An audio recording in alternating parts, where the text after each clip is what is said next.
কোরআন বলছে শাহরু রমাদানাল্লাযী উনজিলা ফীহিল কোরআন। আল্লাহর কোরআন বলছে বান্দা আমি রমজান মাসে পৃথিবীতে এসেছি, বান্দা আমি রোজার মাসে পৃথিবীতে এসেছি। তৃতীয় প্রশ্ন করেন কোরআন রমজানে কোন টাইমে তোমার আগমন হয়েছে বলো? দিনের বেলায় না রাত্রি বেলায়, সকাল বেলায় না বিকাল বেলায়?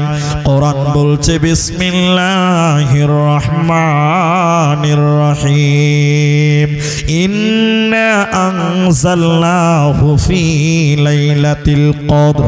কোরআন বলছে আমি রমজানের শেষের 10-এর বিজুরের রাত্রিতে আমার আগমন হয়েছে, আমি কদরের রাত্রিতে পৃথিবীতে এসেছি বান্দা। কোরআনকে আবার জিজ্ঞাসা করবেন কোরআন তুমি কেন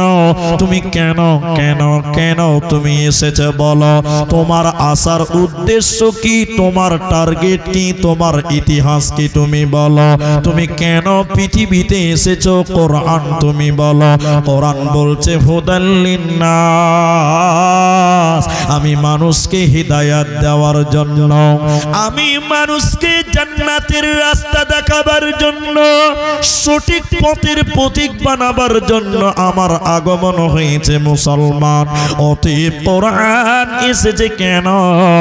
মানুষকে জান্নাতের রাস্তা দেওয়ার জন্য, হিদায়াতের রাস্তা দেওয়ার জন্য, সিরাতে মুস্তাকিম দেওয়ার জন্য। এজন্য কোরআন বলছেন হুদাল লিন্নাস, আমি মানুষের হিদায়াতের জন্য এলাম। তাহলে সবাই বলেন তাহলে পৃথিবীতে কোরআন এসেছে কেন? হেদায়েতের জন্য। বলুন কিসের জন্য এসেছে? হেদায়েতের জন্য। মাশাআল্লাহ, কথা বলেন। কিন্তু কিছু মানুষ এই কোরআনটাকে হেদায়েতের কাজে ব্যবহার করেন। আপনারা একমত হবেনই আমার সঙ্গে, হতেই হবে। কেন? অনেক মানুষ এই কোরআনটা মানার জন্য, চলার জন্য নয়, বরং এই কোরআন দিয়ে তাবিজ ব্যবহার করছে। এই জগতেও, এই এলাকাতেও এরকম মানুষ আছে, নাই? আহলে হাদিস আলেমরা দেয় না, বেদাতীদের কাছে যাচ্ছে, কবিরাজের কাছে যাচ্ছে। কিন্তু কোরআন কি তাবিজের জন্য এসেছে? এরা কথা বলে না, এসেছে না। কোরআন যদি তাবিজ ব্যবহার করা হয় তাহলে কোরআনের অপমান করা হবে, কোরআনের বেজ্জতি করা হয়। ফর এক্সাম্পল দিচ্ছি আপনাকে, দেখেন আমার দিকে দেখেন। আপনি আমার কাছে এসেছেন তাবিজ নেওয়ার জন্য, এবার আমি তাবিজ দিলাম, অত লম্বা করছি না, শর্টে বলছি। তাবিজের ভিতরে কি ভরা আছে? কোরআনের আয়াত, কোরআনের নকশা। এই তাবিজটা নিয়ে আপনি পায়খানা করতে যান। আপনাদের এলাকার লোক তাবিজ নিয়ে পায়খানায় যায় না, তাবিজ খুলে রেখে যায়? বলে এই তাবিজটা ধরতে হয়, পেশাব করে আস, কেউ বলে না? তাবিজটা নিয়েই যায়। বলুন তাহলে তাবিজের ভিতরে ভরা আছে কি? সবাই বলুন কোরআন।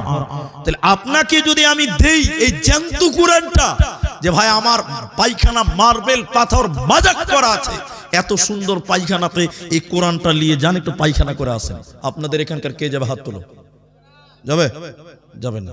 কোরআন নিয়ে আপনি পায়খানায় যাবেন না। কেন? কোরআনের অপমান হবে, আল্লাহর কালামের বেজ্জতি হবে। তাহলে যারা কোরআন দিয়ে তাবিজ ব্যবহার করে, তাবিজটা নিয়ে পায়খানায় যায়, পেশাবখানায় যায়, বিবির কাছে যায়, মেলাতে গেল, কোনার কাজে গেল, এজন্য কোরআন তাবিজের জন্য নয়, বরং কোরআন বলছে হুদাল লিন্নাস, আমি মানুষের হিদায়াতের জন্য এসেছি বান্দা। শুধু হেদায়াত নয়, মুমিন যদি এই কোরআন তেলাওয়াত করে, ইমানদার লোকেরা যদি এই কোরআন তেলাওয়াত করে, আল্লাহ তাবারাক ওয়া তাআলা সূরা আনফালের 2 নম্বর আয়াতের মাঝখানে বললেন, শোনো, ওয়া ইযা তুলিয়াত আলাইহিম আয়াতুহু যাদাতুহুম ঈমানা। এই কোরআন যখন তেলাওয়াত করবে, মুমিনের ঈমান বাড়বে।